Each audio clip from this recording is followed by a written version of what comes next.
Hello friend, जैसे कि हमने एक वीडियो बना रहा था, वो वीडियो हमारी थोड़ा गलत हो गई है, लास्ट में जाके गलत हो गई है क्योंकि जो हमने लिखा था वर्ड उसके विपरीत हमने लिख दिया था। हमें थोड़ा सी गलती हुई है, तभी हमें वीडियो डिलीट करना पड़ा है, तो इसके लिए बहुत सॉरी। तो भाग 4 में हम 36 से 51 तक देखेंगे। ठीक है, हमने वीडियो बना दिया था बहुत अच्छे से। चलो मैं इसको दोबारा समझा दे रहा हूँ। अनुच्छेद 37 से 39, हम अनुच्छेद 37 से 39 तक पढ़ेंगे। ठीक है, तो आर्टिकल 37 में इस भाग में अंतर्विष्ट तत्वों का लागू होना, जैसे कि इसमें हम डीप में जाते हैं। डीप में क्या, न्यायालयों द्वारा परिवर्तनीय और नई नहीं होंगे। ठीक है, न्यायालयों द्वारा डीपीएसपी में कोई नहीं परिवर्तन होगा, परंतु राज्य की शासन के लिए मूलभूत कुछ इकाई हैं, हो सकता है। बट 37 देखिए, अब 37(1) में देखेंगे, डीप नॉन जुडिशियल अपरिवर्तनीय नहीं हो सकता। डीपीएसपी किसी भी अदालत में लागू नहीं किया जा सकता है ना। आई होप आपको समझ में आया होगा। 37 बस यही है 37।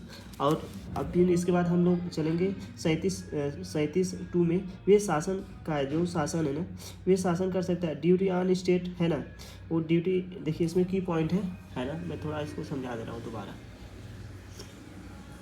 है ना।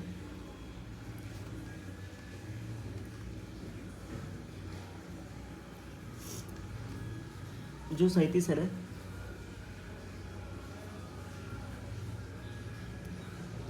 ठीक है, अगर किसी गरीब जैसे देखिए, इसमें डीपीएस में लागू होने के मजबूर नहीं किया जा सकता, लेकिन सरकार को संविधान के अनुसार ऐसी नीति बनाने की कोशिश करनी चाहिए, है ना।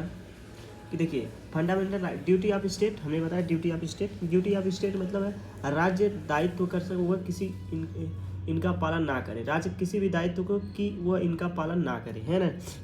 37(3) में है। ठीक, अब बात करें वहीं 80 को 1980 में, है ना। सुप्रीम कोर्ट ने कहा फंडामेंटल राइट्स एंड डीपीएसपी संविधान का आत्मा है ना। 1980 में सुप्रीम कोर्ट ने कहा। ठीक है, चलिए इसके बाद हम चलते हैं 37 बाद 38 में, है ना।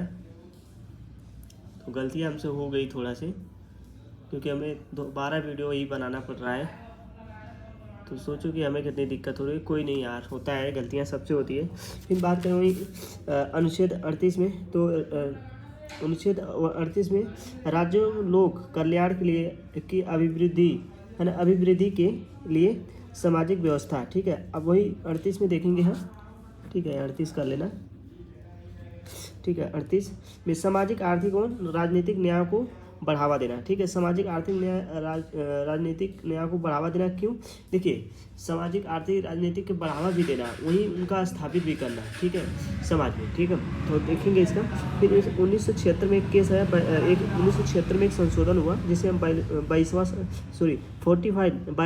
संविधान संशोधन कहेंगे, जो नई उपधारा है, जिससे कि राज्य सामाजिक आर्थिक समानताओं को भी वो घटाएगा, ना कि बढ़ावा देगा।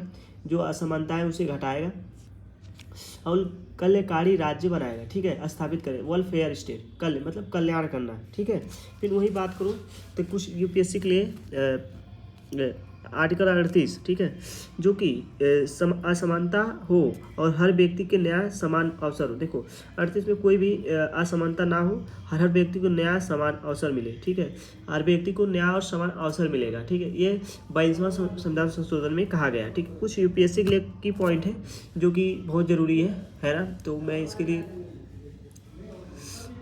जस्ट वेट ओनली, है ना। तो 38 में दो खंड है, उसको हम देखेंगे 38 में, है ना। तो 38 में देखिए, 38(1), ठीक है, आर्टिकल 1 में सामाजिक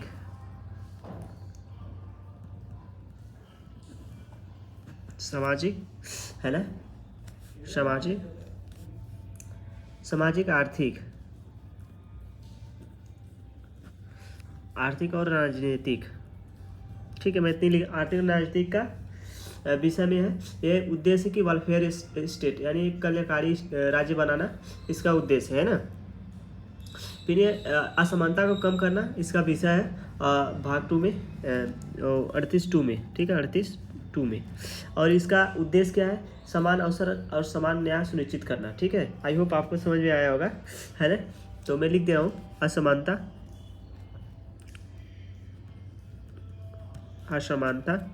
और को कम करना विषय है, विषय उद्देश्य। देखिए उद्देश्य में क्या है, हम उद्देश्य थोड़ा सा जान जाते हैं। उद्देश्य है वेलफेयर, वेलफेयर स्टेट, स्थापना यानी कल्याणकारी राज्य, ठीक है, कल्याणकारी राज्य। और समान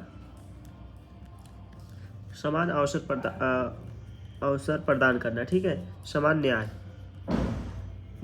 आई होप आपको समझ में आया होगा फ्रेंड्स, है ना। इसके बाद हम देखेंगे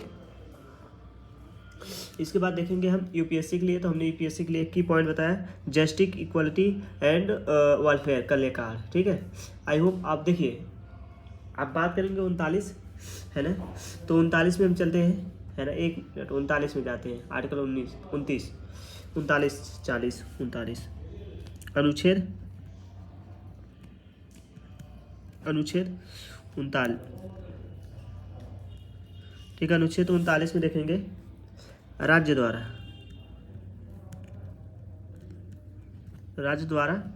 अनुसरणी, हमने गलत लिख दिया था, अनुसरणी कुछ नीति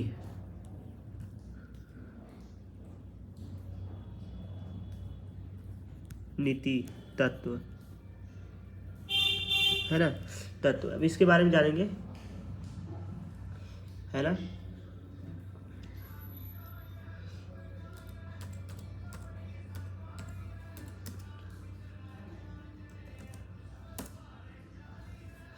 देखिए आर्टिकल 29 के बारे में जानेंगे, 39 के बारे में जानेंगे। तो कुछ देखिए इसमें क्या है, कुछ नीति सिद्धांतों का पालन करना, है ना। इसको हम सरल शब्दों में बोले तो,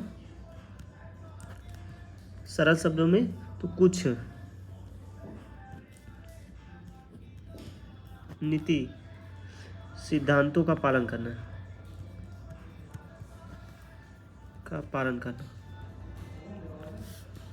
करना, ठीक है।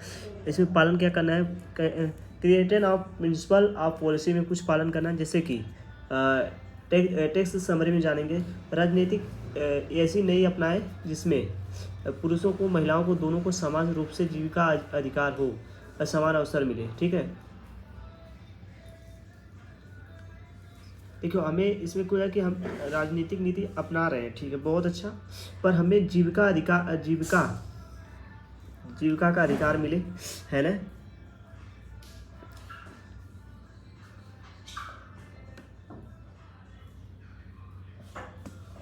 है ना। तो चलिए एक एक करके हम देखते हैं डीप में। देखिए इसमें क्या लिखा है, राज्य को, जो भी राज्य है, ठीक है, इसमें लिखा है राज्य द्वारा नीति सिद्धांतों का पालन करना, राज्य द्वारा, है ना, राज्यों द्वारा नीति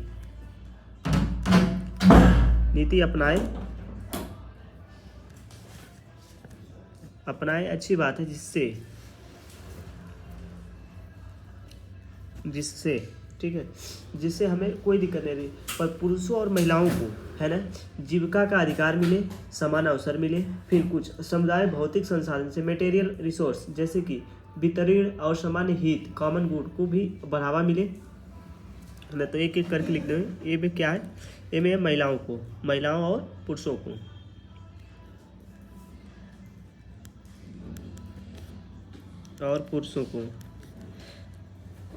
यार फ्री में पढ़ा रहा हूँ, मेरे वीडियो को जरूर सब्सक्राइब करो यार, आपको बहुत अच्छा कंटेंट दे रहा हूँ। राइट है कि आप कोई भी एग्जाम दोगे, अगर कितनी भी डीप में पूछेगा आप 100% की बता दोगे, है ना। पुरुषों को जीविका अधिकार, है ना, अधिकार मिले, जीविका का अधिकार, ओके। फिर इस बी में है, बी में है कि समुदाय की भौतिक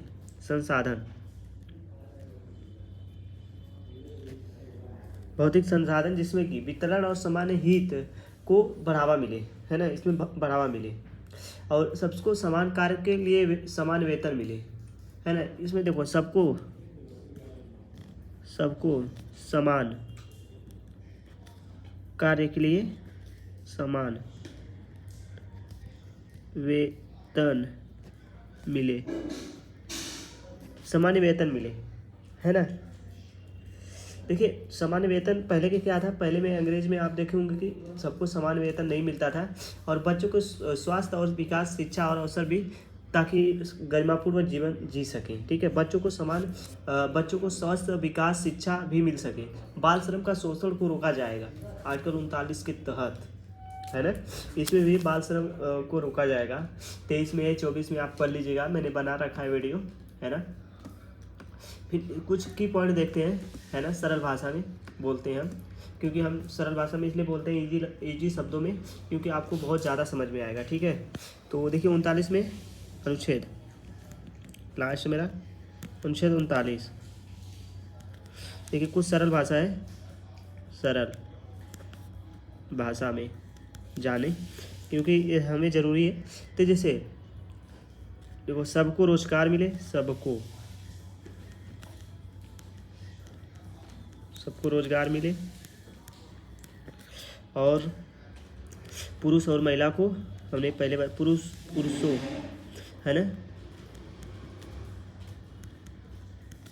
महिला और महिलाओं को समान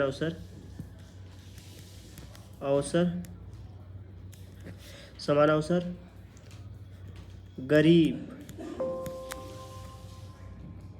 एक मिनट आप लाइन पे बने, है ना, गरीब और अमीर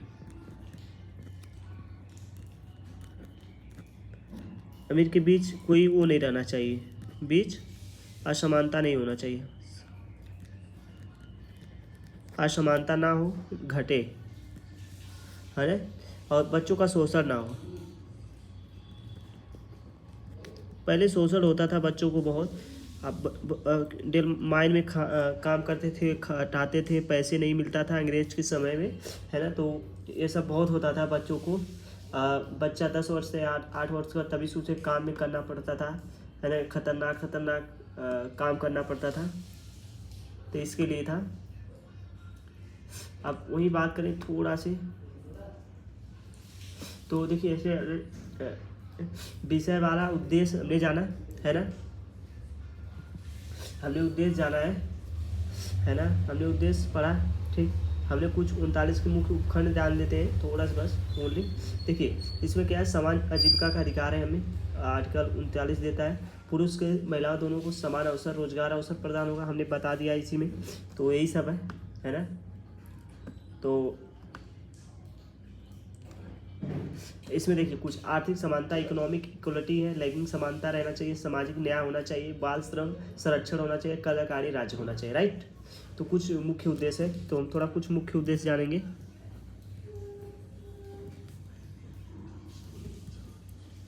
तो डीपली पढ़ा दे रहा हूँ, जो भी स्टूडेंट यूपीएससी वैसे से तैयारी कर रहे हैं वो उनके लिए बहुत ज़्यादा अच्छा है। आर्थिक समानता,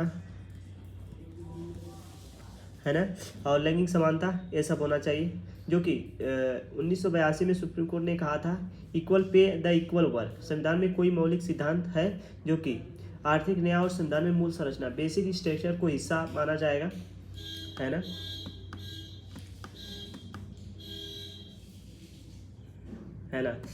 वही बात करो तो यूपीएससी के लिए की पॉइंट कुछ है, जैसे कि मुख्य उद्देश्य है समानता और आर्थिक न्याय, ठीक है, अनुच्छेद 39 का मुख्य है। इसमें जोड़ा गया है जो 42वां संविधान संशोधन में कुछ जोड़ा गया, ठीक है, 42 संविधान संशोधन में जोड़ा गया, ठीक है, जोड़ा गया है अनुच्छेद, ठीक, 42वां 1976 में हुआ था, नोट डाउन, 1976 में, ठीक है। तो इसमें क्या जोड़ा गया, बाल विकास और अवसर समानता, बाल विकास अवसर समानता। आई होप आपको समझ में आओगे फ्रेंड्स। तो नेक्स्ट वीडियो मिलते हैं। हमने इसको भी बताया था, ये प्रेरणा आयरलैंड का संविधान से लिया गया है। आई होप आपको समझ में आओगे। तो मेरी वीडियो थोड़ा सा ड्रेन हो गई थी, नहीं तो ये वीडियो 39-40 मिनट की चली गई होती, क्योंकि समझाना थोड़ा, क्योंकि हम एक दो ही आर्टिकल इसलिए बताते हैं क्योंकि समझाने में थोड़ा समय लगता है, और ज़्यादा आर्टिकल बताएंगे तो आपको समझा नहीं पाएंगे, है ना। तो क्या मतलब है कि आपको समझ में ना आए, याद ना हो। ऐसे क्या है कि आप पढ़े रहेंगे तो आप कहीं भी ट्रिक लगा सकते हैं, भूलेंगे नहीं। आई होप आपको समझ में। नेक्स्ट वीडियो में तब तक bye, take care, have a nice day.